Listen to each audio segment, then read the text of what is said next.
বর্তমান নবনির্বাচিত বাংলাদেশের প্রধানমন্ত্রী তারেক জিয়াউর রহমানকে জানাই আন্তরিক অভিনন্দন ও শুভেচ্ছা।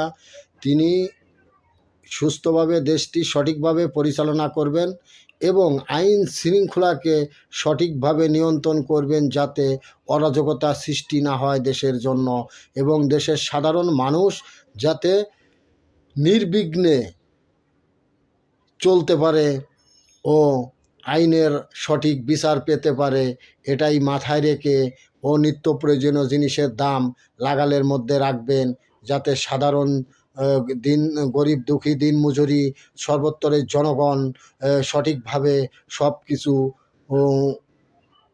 খরিদ করতে পারেন। আমি এই আহ্বান জানাই নবনির্বাচিত বাংলাদেশের প্রধানমন্ত্রী তারেক জিয়াকে।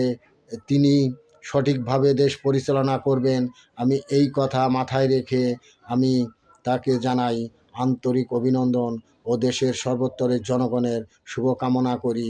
ধন্যবাদ, ভালো থাকবেন ইনশাআল্লাহ। আমার ভিডিওটি ভালো লাগলে সাবস্ক্রাইব ও শেয়ার করিবেন। দেশ ও জনগণের সঠিক মঙ্গল বয়ে আনবে, এটাই আগামী দিনের ভবিষ্যৎ মাননীয় প্রধানমন্ত্রী তারেক জিয়াউর রহমান।